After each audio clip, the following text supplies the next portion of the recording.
lá no último livro da Bíblia, o livro do Apocalipse.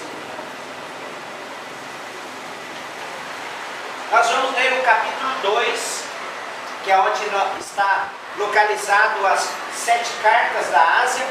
Apocalipse 2, do versículo 12 ao versículo 17. Tá? Então, Apocalipse 2, do 12 ao 17. Todos acharam? Amém?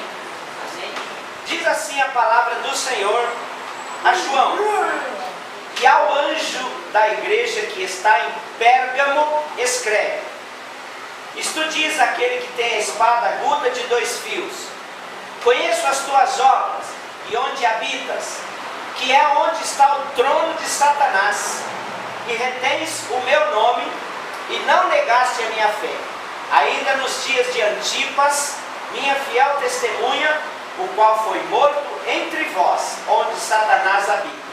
Mas algumas poucas coisas tenho contra ti, porque tens lá os que seguem a doutrina de Balaão, o qual ensinava Balaque a lançar tropeços diante dos filhos de Israel, para que comessem dos sacrifícios da idolatria e se prostituíssem. Assim tens também os que seguem a doutrina dos nicolaítas, o que eu odeio. Arrepende-te, pois, quando não em breve virei a ti, e contra eles batalharei com a espada da minha boca. Quem tem ouvidos, ouça o que o Espírito diz às igrejas. Ao que vencer, darei a comer do maná escondido, e dar-lhe-ei uma pedra branca, e na pedra um novo nome escrito, o qual ninguém conhece, senão aquele que o recebe. Senhor, nós já te louvamos com o nosso cântico, Senhor, a nossa adoração a ti, porque nós queremos render ao Senhor um trono de adoração, um trono de glorificação ao teu nome maravilhoso, que é o nome, Senhor, que está acima de todo nome. A ti nós rendemos toda a glória e toda a adoração, e pedimos que o Senhor possa, através do teu Espírito Santo que está dentro de cada um de nós, revelar a tua palavra, para que ela possa ficar bem firmada em nossos corações nesta noite. Oramos assim no nome maravilhoso de Jesus Cristo de Nazaré, o nosso Senhor e Salvador. Amém. Bom, queridos, hoje nós vamos falar um pouco sobre a terceira carta que João escreve, a carta a Pérgamo. Nós falamos sobre a primeira, que foi Éfeso, que os irmãos da igreja de Éfeso haviam se esfriado no primeiro amor. Nós falamos da segunda carta, que foi a carta de Esmirna, que era a igreja perseguida. E todas as cartas daquele período, elas são arremetidas para o dia de hoje, porque todas as igrejas de hoje estão inseridas dentro da história dessas igrejas, dentro do contexto dessas igrejas. Tá? Então a igreja hoje, essas cartas são para as nossas igrejas hoje, no período em que vivemos.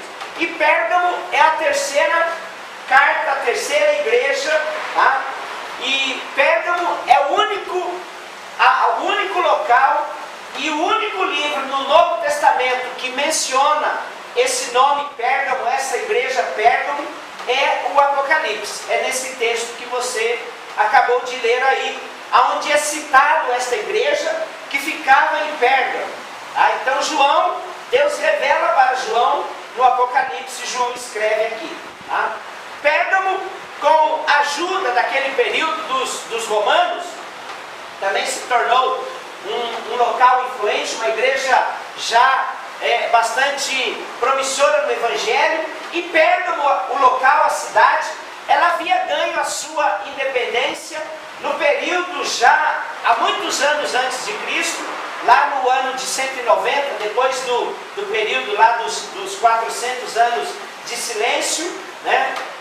Pérgamo havia ganho a sua independência. Então, Pérgamo passou a fazer parte do Império Romano a partir do ano 133 a.C. Tá? Então, Pérgamo teve a sua influência, teve o seu auge, teve uma biblioteca muito grande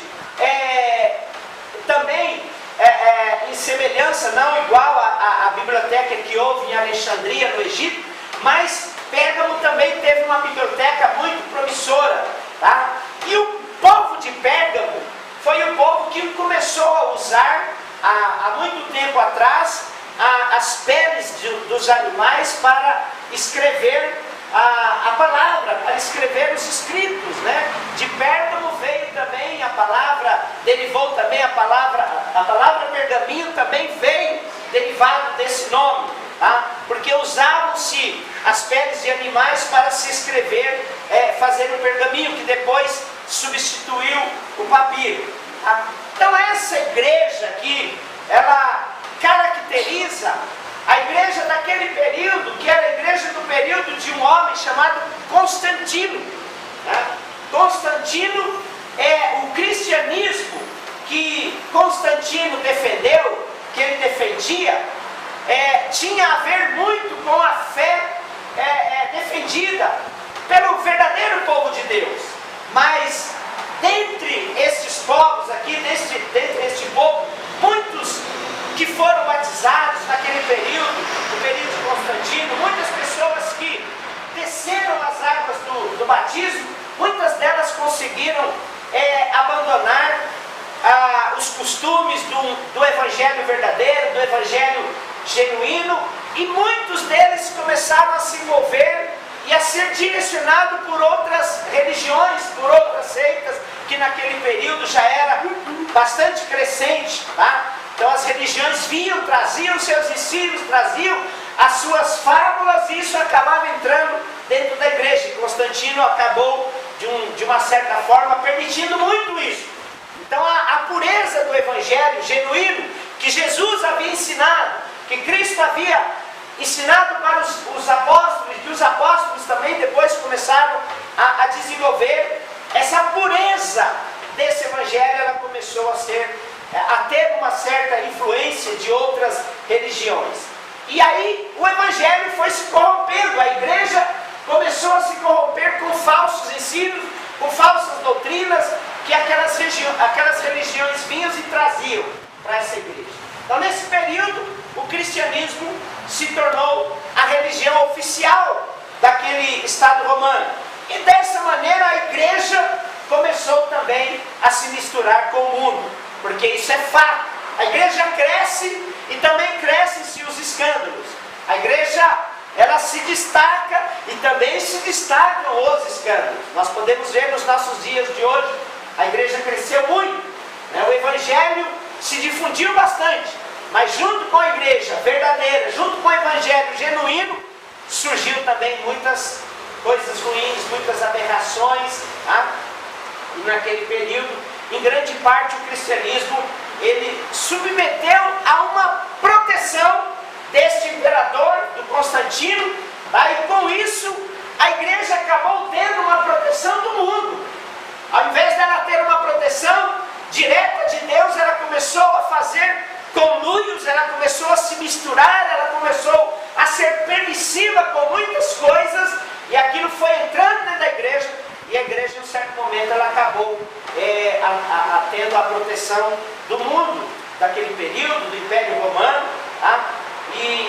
E a gente não deve se esquecer, isso não pode passar desapercebido no nosso meio, porque o diabo, ele ainda continua sendo o dominador, ele continua sendo o príncipe deste mundo, do sistema desse mundo.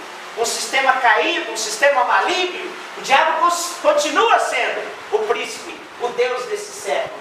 A palavra de Deus nos mostra isso. Lá em João capítulo 12, no versículo 31, diz: chegou o momento de ser julgado este mundo, e agora o seu príncipe será expulso. Então está chegando, amados, o momento da igreja ser arrebatada por Cristo.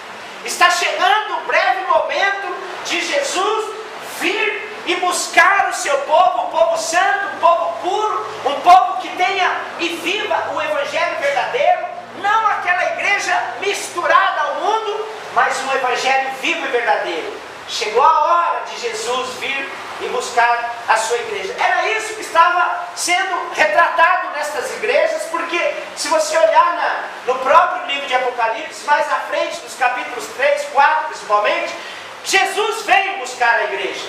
E é onde João tem a visão do arrebatamento da igreja. Tá? Então, a igreja de Pérgamo estava se aliciando ao trono de Satanás. Por isso o texto fala: eu conheço o lugar que você habita, porque o lugar que você está habitando está justamente o trono de Satanás. Deus está falando isso. E essa igreja de Pérgamo, ela se encontra num momento difícil, numa situação difícil, porque todos os lados, os vizinhos estavam praticando as idolatrias, vinham essas práticas, estavam dando honras aos governantes, adoravam aos seus governantes, adoravam os seus ídolos, adoravam os romanos, adoravam aos deuses, as ninfas, e aquilo, os cristãos começaram também a se enveredar por aquele lado. Sabe aquela coisa que a gente muito ouve hoje dentro das igrejas? Pastor, não tem nada a ver isso. O que é que tem, pastor? Hoje vivemos em dias modernos, hoje vivemos em dias atuais, não tem nada a ver isso. Hoje é diferente daquele período. Pois eu quero dizer a você, igreja, que vivemos num período moderno, vivemos num período diferente, mas a palavra de Deus, ela permanece firme. Amém. A palavra de Deus é a mesma para os nossos dias de hoje. Amém. Deus não tem comunhão com o pecado. Deus não faz conluio. Deus não faz alianças com o mundo, com o sistema do mundo, com o sistema caído. Deus é soberano, Deus é Senhor, Deus é puro, e Deus prima por uma igreja santa, por uma igreja que ame, por uma igreja que adore Ele de verdade. Amém. Deus ama a igreja que não cede às influências. Deus ama aquela igreja que não se polui com falsos ensinos, com falsas doutrinas. Deus abomina aquela igreja que ela abre as suas portas e as suas portas são largas. A gente ouve em certos lugares por aí, no Brasil, olha, aquela igreja é uma igreja de portas largas, tudo naquela igreja pode. Olha, eu gosto de ir naquela igreja porque lá pode tudo. Eu gosto de estar naquela igreja porque lá não se proíbe nada. Uma igreja que não ensina a palavra de Deus, que não mostra a igreja, porque o caminho para o céu é estreito, o caminho que vai para a perdição é o caminho largo, ele é espaçoso e ele é o caminho do que é que tem, do nada a ver, do tudo pode, e as pessoas estão indo para o inferno, estão morrendo e indo para as mãos de Satanás, porque tudo pode, porque nada a ver, porque o que é que tem? Porque igrejas hoje não têm ensinado que pecado é pecado e afasta a pessoa de Deus. Isso é uma coisa que Deus não vai cobrar de mim, no nome de Jesus. Então, queridos, aqueles irmãos estavam praticando tudo. Aqueles irmãos estavam praticando idolatria. Aqueles irmãos estavam praticando imoralidade. Moralidade que hoje ela entrou dentro da igreja. Hoje é comum a gente ver as coisas acontecendo nos púlpitos da igreja, no meio da igreja, nos membros, nos jovens, porque olha, a igreja tem uma porta larga. E Deus, desde o Velho Testamento, Ele vem mostrando desde Moisés que o povo precisa de uma cerca, que o povo precisa ser ensinado. E Jesus chama essa igreja de Pérgamo ao arrependimento, porque Ele está dizendo que o castigo divino virá. Não sou eu que estou falando, é Ele que está dizendo. Ele fala, aquele que tem a espada de 2 fios, aquele que tem a espada afiada. A espada aqui representa a autoridade, o poder que Ele tem para julgar e para castigar. As pessoas falam, mas Deus é amor. Sim, Deus é amor. Ele nos amou tanto que Ele deu seu único Filho para que nós não morrêssemos, não fôssemos para o inferno, mas que nós tivéssemos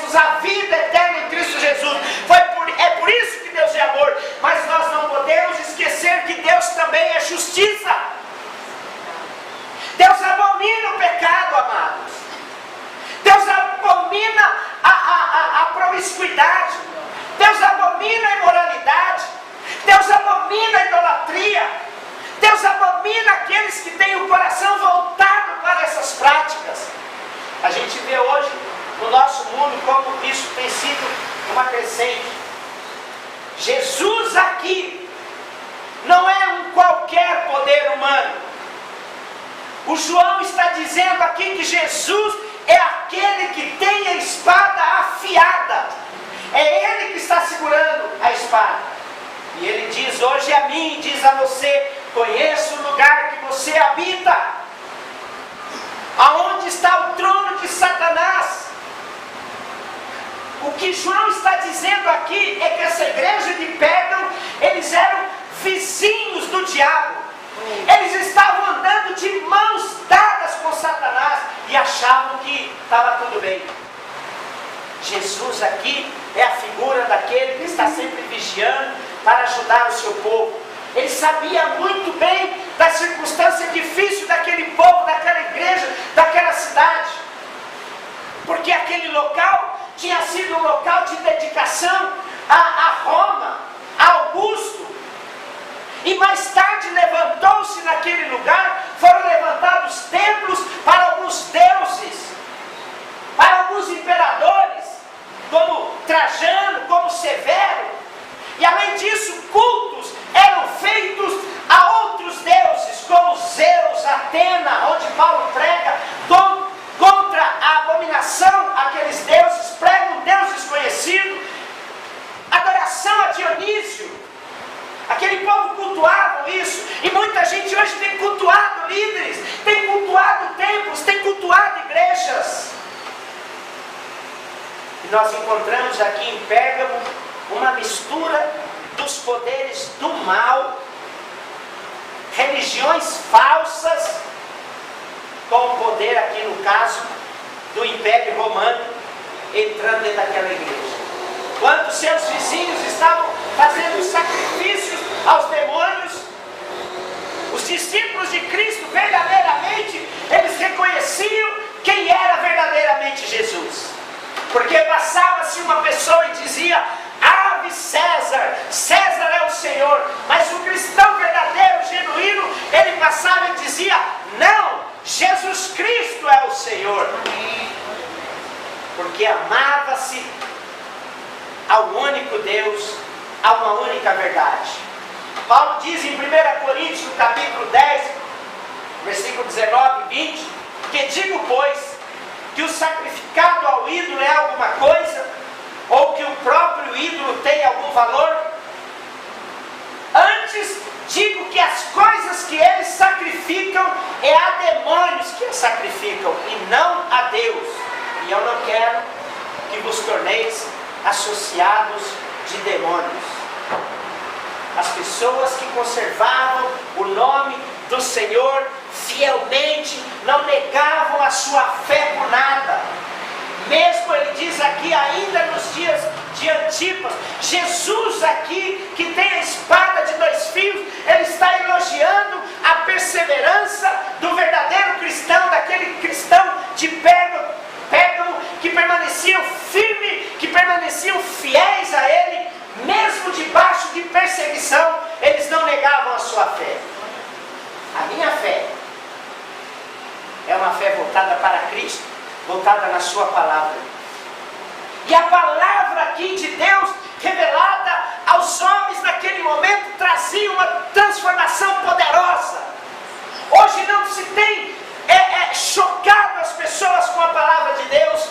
As pessoas ouvem a palavra de Deus, é como se assistissem uma reunião qualquer, é como se ouvissem uma palavra qualquer, como se fosse um comício. É preciso fazer diferença, é preciso que a palavra de Deus encontre lugar no nosso coração e mude a nossa vida, porque Jesus Cristo está voltando para buscar a sua verdadeira igreja. Amém. Quando ele cita aqui o Antipas, que é mencionado somente nesse lugar, com certeza esse homem foi um mártir, né? E provavelmente dessa própria igreja onde é mencionado, foi morto entre os irmãos, na cidade onde habitava Satanás. Antipas se mostrou fiel até a morte. E quando ele fala para sermos testemunhas fiéis, é para nós não negociarmos a nossa fé, não barganharmos a nossa fé com nenhum fiéis ao Senhor e à sua palavra. É a mesma palavra usada para descrever Jesus também no capítulo 1, versículo 15, 5. Quando ele fala que todos morriam por amor, por testemunho à sua fé. Mas ele hoje diz para nós perseverarmos. Aqueles irmãos estavam se mostrando tolerantes a alguns ensinos falsos, algumas doutrinas falsas, alguns erros citados.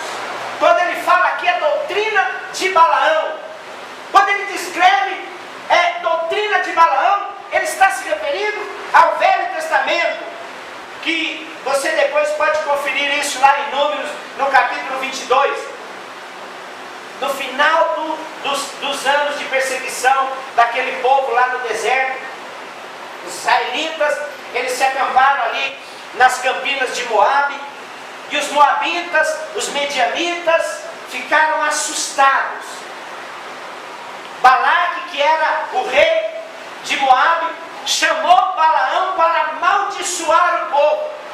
Mas Deus frustrou a obra daquele povo. Como ele poderia amaldiçoar algo que Deus havia abençoado?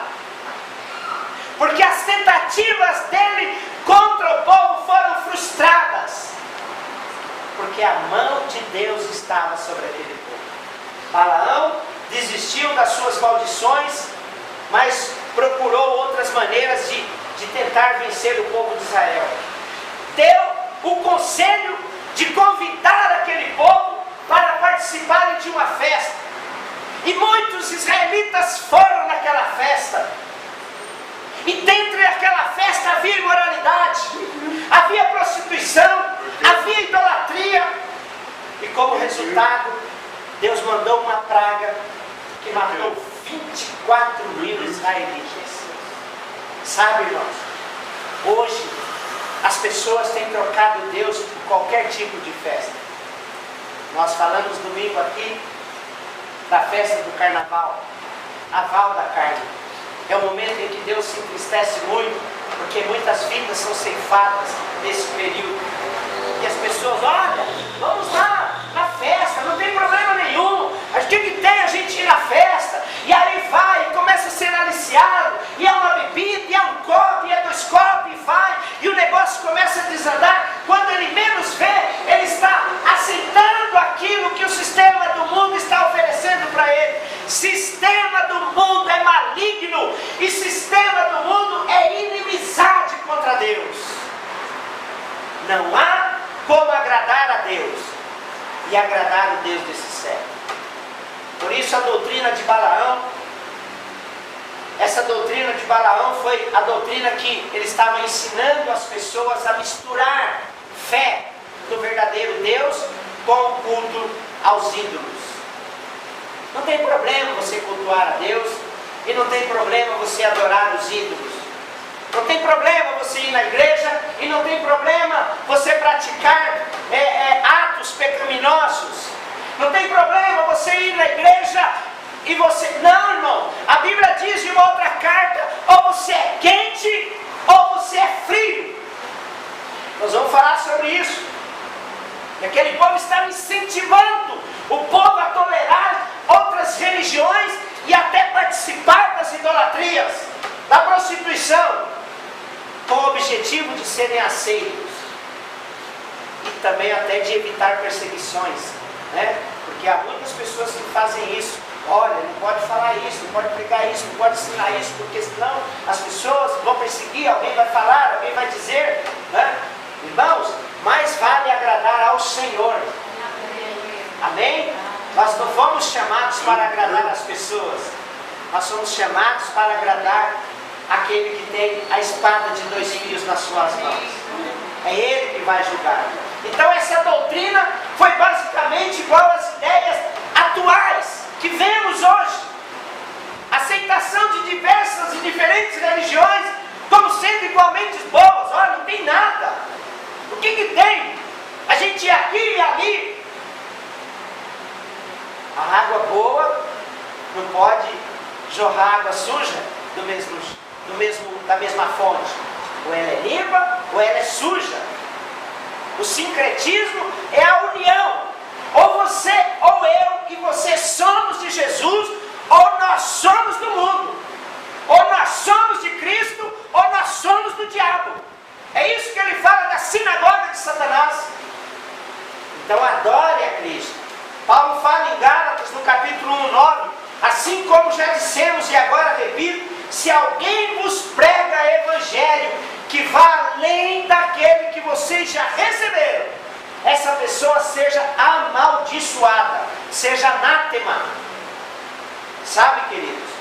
Porque muitas pessoas hoje estão fugindo do verdadeiro evangelho. Paulo diz a Tiago também no capítulo 4, no versículo 4, infiéis, não compreendem que a amizade do mundo é inimiga de Deus? Aquele, pois, que quiser ser amigo do mundo, se constitui um inimigo de Deus. Eu convido você a ser amigo de Deus. Amém. Eu creio que você é um amigo de Deus. Nós não podemos, irmãos. A nossa fé, ela tem que ser em Cristo, ela tem que ser verdadeira, ela tem que ser genuína e ela tem que ser pura. Uma outra coisa que ele fala, a doutrina dos nicolaítas, que eu já até mencionei. Jesus aqui, o que tem a espada de dois fios, está falando para a igreja de Pérgamo que ele odiava as obras dos nicolaítas e elogiava os efésios por rejeitarem esses ensinamentos. A igreja de Pérgamo estava tolerando os falsos mestres, os falsos ensinadores, que há muitos hoje, nos nossos dias. Nicolaítas aqui é interessante, eu estava pesquisando, e Nicolaítas é composto de uma palavra do grego, em duas palavras, Nicão, que significa conquistar, e Laos, que significa povo comum. Ou seja, quando ele fala da doutrina dos nicolaítas, nicolaítas então vem a ser aquele que conquista ou domina um povo comum, um povo leigo. O povo que não conhece a Deus. Às vezes eu pareço ser muito repetitivo aqui e vou sempre ser repetitivo. O povo que não conhece a palavra de Deus, que não conhece a Deus, ele se torna refém do líder. Ele se torna refém de uma pessoa que às vezes não ensina aquilo que a Bíblia manda ele ensinar. E a pessoa se torna refém. Então, ela é ou ele é um nicolaíta, está conquistando, está dominando o povo comum, a igreja, porque o povo não conhece a Deus e não conhece a palavra.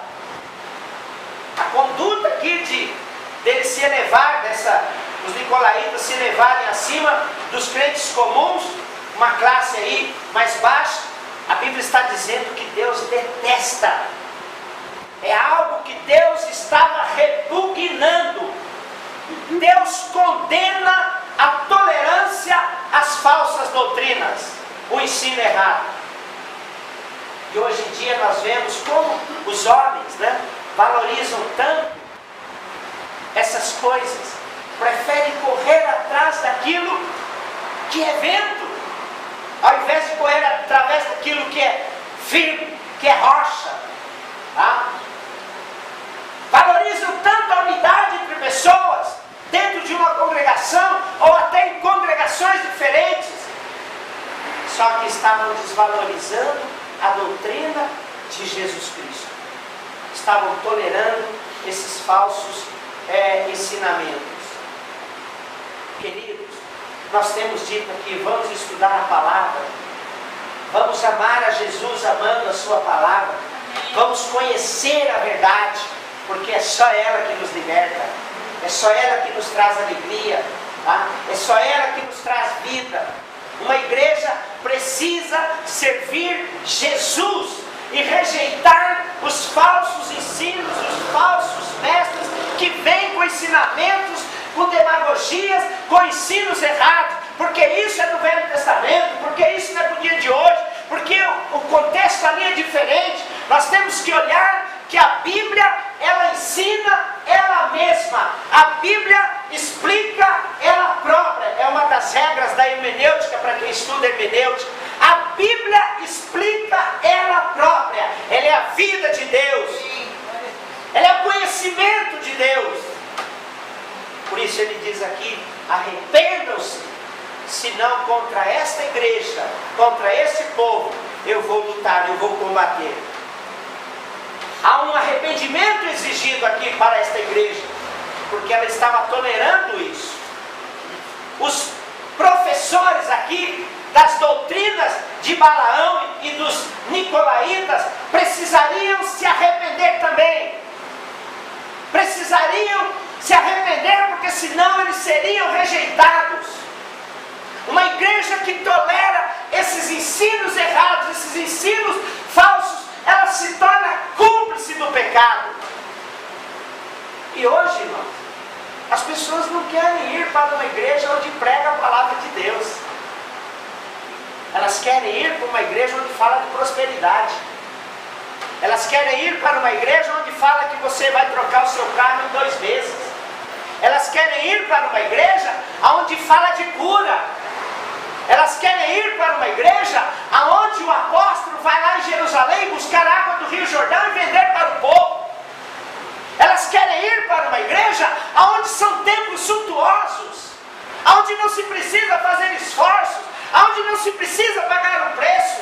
As pessoas correm para isso, aonde a bispa coloca o pé para o povo pôr a mão para ser abençoado, porque se não pôr a mão ali, não pôr o valor, a pessoa não é abençoada. As pessoas querem ir para esse lugar, aonde o pastor, aonde a pastora, aonde o apóstolo são pessoas influentes. Não, irmãos, nós precisamos correr para os braços de Jesus. Amém. Nós precisamos correr para a palavra dele. Amém. Porque hoje há muito engano surgindo aí nos nossos dias. A igreja que tolera esses falsos profetas, ela se torna cúmplice do pecado. E o que Jesus está dizendo aqui hoje para a igreja dos nossos dias de hoje é que se essa igreja não se arrepender, o próprio Jesus vai usar a espada de 2 gumes para impor o seu castigo. Ele está dizendo hoje, quem tem ouvidos, ouça. Como em todas as outras cartas, ele vai falar isso. Jesus está chamando os ouvintes a darem ouvidos, a prestarem atenção devida à sua palavra. E ele diz, aquele que vencer. Todas as cartas vão incluir essa promessa, que é uma promessa de vitória. Jesus está dizendo aqui que aquela igreja que permanecer firme até o final. Acabamos de cantar aqui que Deus é fiel. Deus é fiel e muito fiel. Amém. E eu costumo dizer que Deus não é fiel comigo, Deus não é fiel com você. Deus é fiel com a sua palavra. Amém. Se eu estiver ligado na sua palavra, alicerçado na sua palavra, se eu mergulhar na sua palavra, Deus é fiel em cumprir a sua palavra na minha e na sua vida, igreja. Amém. E aí as portas do inferno não vão prevalecer contra ela. Ele está dizendo aqui para aquele que permanecer firme até o final, vai receber a recompensa. Amém. Nessa carta, a bênção para o vencedor, ela é descrita em 2 partes, que ele fala no finalzinho aí da carta. Ele fala do maná escondido, né? Aqueles que se recusarem a participar desses falsos ensinos, desses vultos, dessas adorações, dessas mesas de demônios, esses seriam sustentados pelo maná de Deus. João lá no capítulo 6, versículo 31 e 35, Jesus fala assim, eu sou o pão vivo que desce do céu. Jesus é o maná, Deus. Amém. Jesus é a minha porção diária, é a sua porção diária. Por isso ele fala e nos ensina a orar o Pai Nosso, quando ele fala o pão nosso de cada dia. Ele está dizendo que a cada dia ele tem uma provisão para a sua vida, porque ele é o nosso maná, ele é o nosso sustento, ele é o nosso pão que foi dado pelo Pai para nos fortalecer. Ele sustenta os seus filhos, aqueles que são fiéis a ele dá a vida por esses filhos. E a mensagem de Jesus continua aqui sábios desse mundo. Paulo fala isso lá em 1 Coríntios, no capítulo 2. Essa é uma promessa para você que é um vencedor em Cristo Jesus. Que o pão, o maná, Ele já deu para você. Você precisa crer nisso. Amém. Essa é uma promessa para o vendedor, para o vencedor, para o vendedor também, se ele for um vencedor em Jesus Cristo. Amém? Amém. Não vê no Evangelho, viu? Em nome de Jesus. O pão não pode faltar. E Ele vai dar o pão, o sustento para aquele que for vencedor. Essa é uma promessa. E a outra, Ele fala aqui de uma pedrinha branca. Uma pedrinha branca onde vai estar escrito o seu nome, o meu nome, o seu nome. Um novo nome vai estar escrito naquela pedrinha branca. O nome fala daquilo que somos. O nome ou a pedrinha branca estava sugerindo uma direção para aquele que teria ou que tem uma nova vida em Cristo Jesus. O novo nome, uma pedra branca, significa a bênção de Deus para aquele que tem Ele no seu coração. Nós sabemos disso. Toda pessoa que ela tem um encontro verdadeiro com Jesus Cristo, a primeira coisa que Deus faz é mudar o seu nome. O seu nome está escrito no céu com penas de ouro. Mas só que o seu nome hoje é um segredo entre você e Jesus. Que quando você estiver na glória, quando você estiver na presença dele, Ele vai chamar você e vai dizer a você o nome que está escrito naquela pedra branca. A pedra branca significa absolvição. A pedra branca significa que você não está condenado. A pedra branca significa que você está livre da morte, que você está livre do pecado. Aleluia! Nós vemos isso na Bíblia, desde o Velho Testamento, quando mostra Abraão. Deus chama Abraão e muda o nome dele para Abraão, porque ele teve um encontro verdadeiro com ele. Deus chama Abraão e consequentemente Sarai, e muda o nome de Sarai para Sara. Deus muda o nome de Jacó, que era enganador, para Israel. Deus mudou o meu nome. Deus mudou o seu nome. O seu nome está escrito como uma pedrinha branca lá na presença do Senhor. Você não será desolado ou desolada, como Isaías fala no capítulo 62, porque você recebeu um novo nome. Isaías fala isso. Ele fala lá que você é a delícia do Senhor. Ele fala lá que a igreja, que você não será desamparada. Ele mostra lá que a maior preciosidade é estarmos na presença de Deus, que a bênção dele estará sobre a nossa vida. E a pedrinha branca aqui pode significar também, pode ter vários significados conforme os costumes daquela época. A pedra branca era usada para indicar a inocência de um acusado ou de um crime, mostrando que ele foi absolvido daquele crime.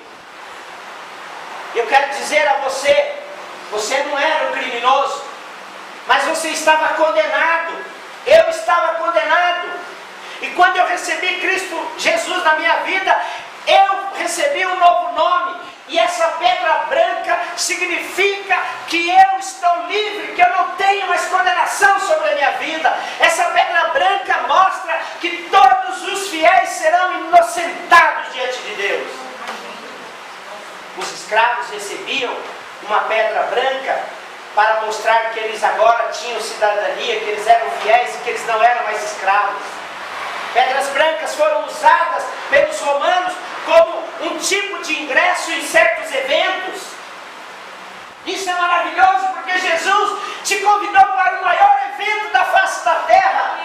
E você tem uma pedra branca e se diga que você está convidado para a festa. Você está convidado para as bodas do Cordeiro, para o banquete real com Cristo Jesus. Aleluia! Isso é maravilhoso. Pedra branca é dada somente para o vencedor, como era dada no tempo de Paulo para os vencedores das corridas. Pedra branca é dada somente para os fiéis. Você vai receber o prêmio diretamente das mãos daquele que tem a espada de 2 fios. Aleluia, glória a Deus. Então, amados, que esta carta, que esta igreja possa alertar a mim e a você como igreja, que nós somos a igreja de Jesus. E nós precisamos imitar a perseverança daqueles discípulos, dos apóstolos, que também eram fiéis lá em Pérgamo. E nós temos que manter firme a nossa fé, mesmo quando estamos encarando perseguições, ameaças, mas ao mesmo tempo não podemos negligenciar outras responsabilidades diante de Deus. Nós servimos a um Deus bom demais, a um Deus puro. Nós devemos manter firme a doutrina da nossa fé pura que Ele revelou para nós. Qualquer doutrina que incentiva a idolatria ou qualquer tipo de idolatria ou de imoralidade vem do diabo, não vem de Deus. Pode ser a pessoa mais influente que for no país, de nome, de renome, uma pessoa no Evangelho. Se ela está incitando e levando o povo a idolatrar ou a imoralidade, essa pessoa está ensinando uma doutrina do diabo, não vem de Deus. Então que eu e você, que nós possamos procurar o maná que vem de Deus, porque esse maná é o nosso sustento eterno, é sempre o nosso sustento e será sempre a nossa maior segurança. Aquele que tem a espada de 2 fios, nos convida nesta noite a não nos aliançarmos com esses tipos de falsos, com esses testemunhos falsos que existem. Muitos têm se levantado hoje no Evangelho para enganar as pessoas. Eu falo, Senhor, me ajude. Eu quero ensinar a Tua palavra. Eu quero fazer parte daqueles que são considerados hoje os 7.000 de Elias. Eu quero ser visto pelo Senhor como alguém que ama a Sua palavra, que incentive a honrar e amar a Sua palavra, e não levar o povo a ficar correndo atrás de coisas que lá na frente vai frustrar e levá-lo a sair do Evangelho. Eu quero que você permaneça firme na presença do Senhor, firme sempre no Evangelho de Cristo, porque é Ele quem vai te sustentar sempre.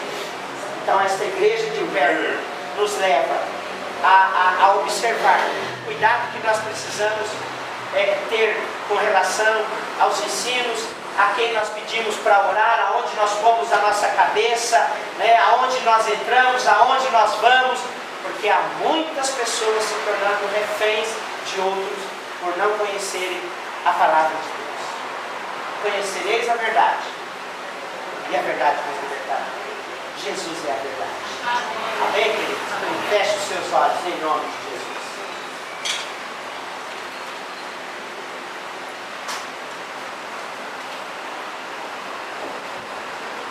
O Senhor está na sua vida.